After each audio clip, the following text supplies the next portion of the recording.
What the HE double hockey sticks is happening in the market, and how does it compare to the warnings that I gave yesterday on where to be careful in this market?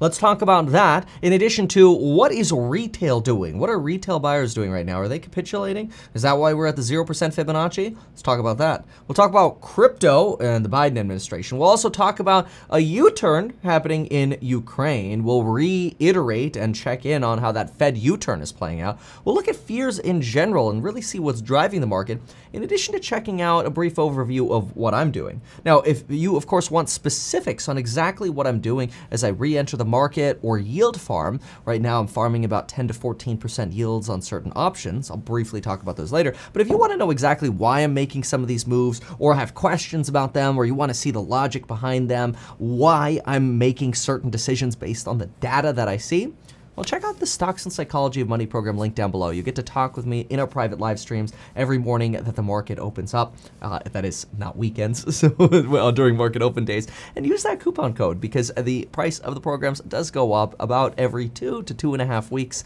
because of A, inflation, and B, me continuing to add lots of content. So do check that out. Use that coupon code link down below, and you get to join me and you get lifetime access to the programs.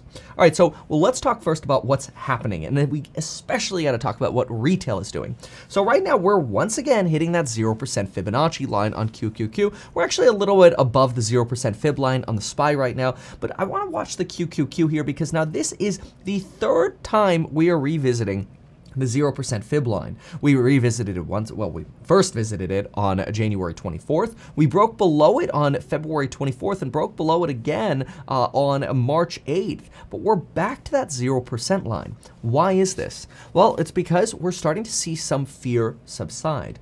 Oil is no longer sitting at $128 to $130 per barrel. No, we got the worst over with. Biden has banned Russian oil. Europe's not going to. We've done virtually the worst we could. Now, there is going to be some additional fear that comes when Putin's decree comes out over the next couple days, where his cabinet has already been ordered to tell us exactly which raw materials he is going to ban for export to, let's say, the United States as an example. That's going to lead to some volatility in some commodities prices. So be careful. I wouldn't necessarily go short commodities yet, but who knows? I might take some profits on commodities, but we'll talk about commodities in just a moment. What we want to look at, though, is just the overall data right now.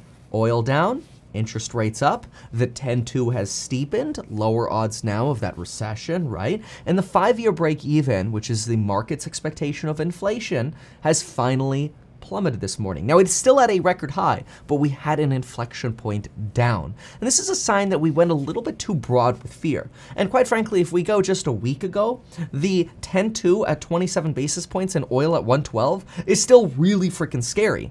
But now that over the last few days we hit even scarier numbers, these don't seem as bad anymore. So what are we seeing? Risk on.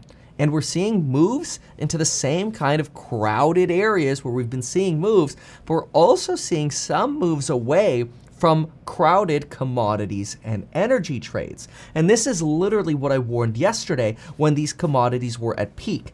As commodities were at peak yesterday, twice, during our live stream and once in a video later in the day, I warned that you want to be careful chasing the crowded commodity sectors because as fear U-turns, they're going to fall quickly, and I highly recommended setting a trailing stop loss for these sorts of position.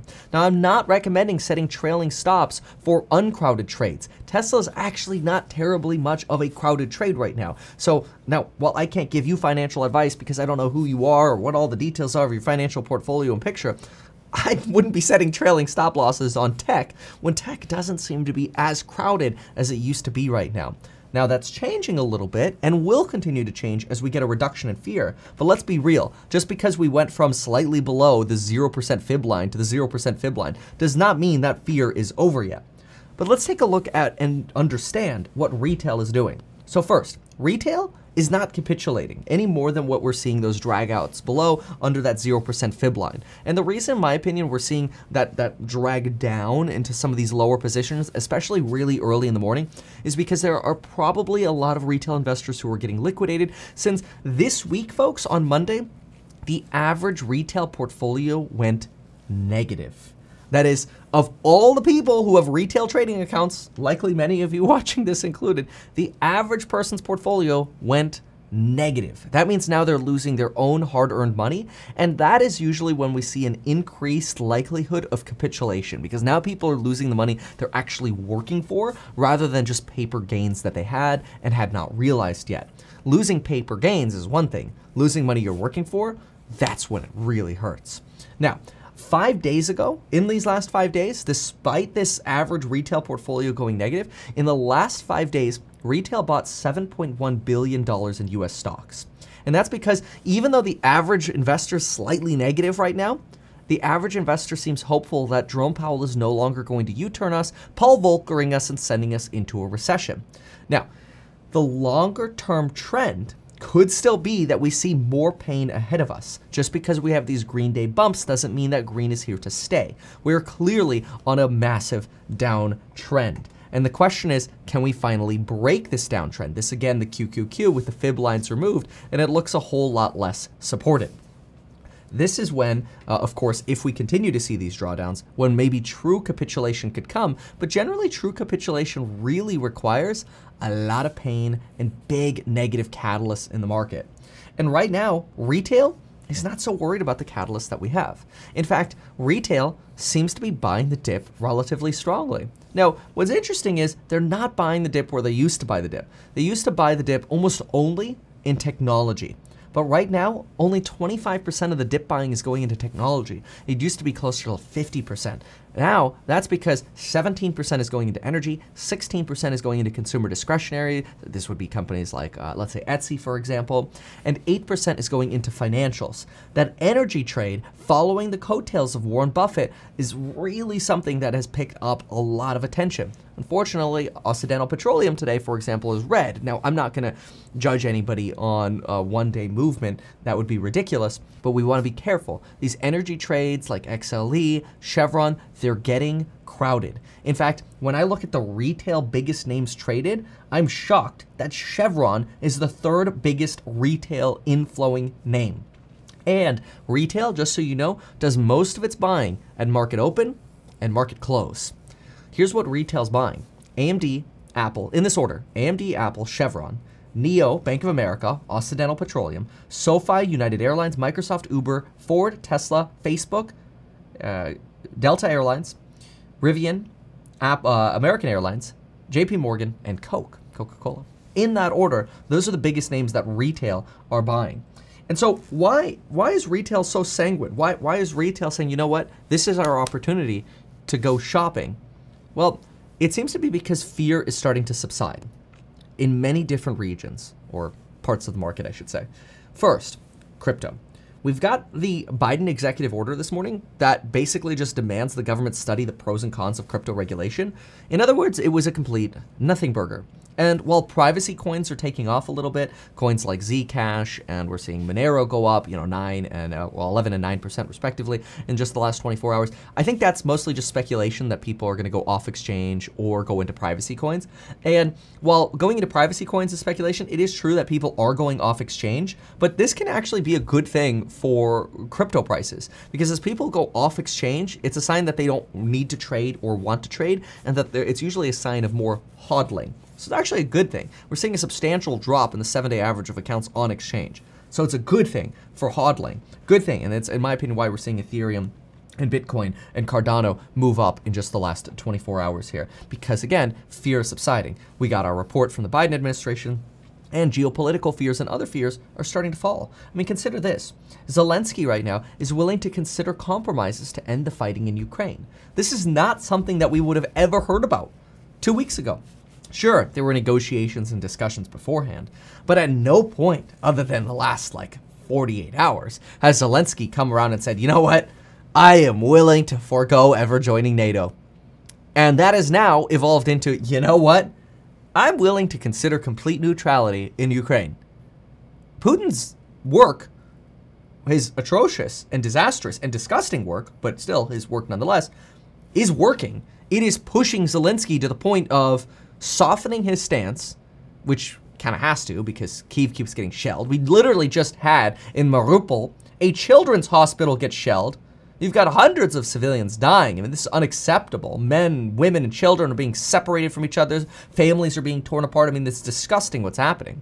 But Well, Zelensky doesn't want to ever consider any betrayal to Ukrainians. He is considering a potential direct negotiation with Putin to end the conflict. And this includes potential Ukrainian neutrality. This is big. This is a big shift towards potentially the end of this disaster, which I hope and pray for every day because this is terrible. Now, we've got some things that we got to talk about in terms of implications for the Federal Reserve and inflation. And this is very important. But of course, I've got to give a pitch to our sponsor today. And that sponsor today is me. Check out that link down below for metkevin.com/Series A if you want to take part in an investment with me once it's announced in about 2 months. The first people who are going to be able to take part of that are going to be course members. They're going to get the offer to join this investment opportunity first. But the second group of people would be people who sign up for that list. So check out that list down below. And then, of course, also check out the programs. Quite frankly, I don't know anybody else who actually keeps their programs updated. I go in there and I try my best when there's new information to add new lectures. I'm regularly adding new content every single day, and just the form and the fact that we're doing communicative live streams together, I'd love for you to join those. Ask me questions directly. Let's talk about your real estate deal. I don't even know people who actually have the experience in all real estate investing, stock investing, options investing, and crypto. All of these things together. Now, look, I'm not all in on crypto. I'm not all in on real estate. I'm not all in on stocks. I consider myself a relatively balanced investor, and I like to be methodical with what I do. I know some people are like, oh, but Kevin, you flip-flopped in a day. Not really. I spend a lot of time doing research, and I spend most of my days researching and understanding exactly what's happening in the market. And sometimes when it comes time to make a move can happen quickly, but that doesn't mean that my research comes quickly. My research takes time, and I love sharing that research with you. And so if you want to be a part of that sort of process, that evolution process, join those live streams every morning the market's open. All right, folks, let's now talk about what we've got going on with the Federal Reserve and CPI. So, and of course, fear. So, let's put together a list of some of the fear things because the Fed and CPI really comes in this. COVID was obviously a big fear for our markets, right? Come on, who's afraid of COVID anymore? It's a big reduction of fear. COVID is falling. COVID restrictions are plummeting. Hopefully, barring another variant, COVID's over. Knock on wood. Okay, no more Fauci ouchies. Now, war is a terrible thing, but Zelensky is already weakening. This doesn't mean that he's not the hero that he is. He should be doing this. He is being smart to do this. He knows that every day that goes on without trying to at least offer something to Putin to make a deal is more people's lives lost. And Putin just isn't worth it. NATO membership just isn't worth it. As a result, we have easing of fear in commodities, like oil, like gold. Inflation will be another level of fear. But inflation, in my opinion, will actually come in the form, in the wave of two major forms of transitory. Now, I know this sounds insane because we've heard this whole transitory BS for a whole year as the Federal Reserve essentially just lied to our face. Like, I don't know, it's transitory. It never was. But the reality is, in the long term, they're going to be right. The supply chains in the future, I don't know if that's in 6 months or 12 months, likely in that time range, 6 to 12 months, we're going to see supply chains level off.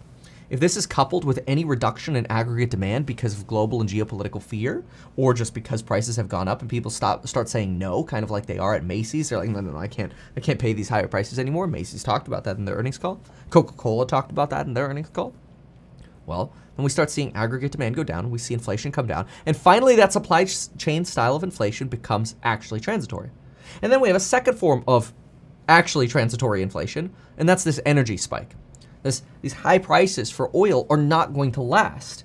When the CEO of Occidental Petroleum tells you that we are not going to pump more because we are going to prepare for the next down cycle in oil prices, you know the bubble of oil prices that we're in right now is not going to last.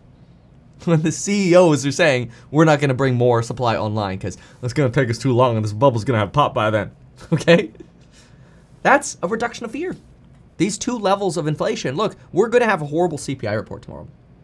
I wouldn't be surprised if we get an 8 handle. It's expected to come in at 7.8. I wouldn't be surprised if we get an 8. we're really gonna have to parse it out. We're gonna have to go through and determine what's the meat of the matter inside the report, what's going on the month over months for housing and cars and some of the other aspects.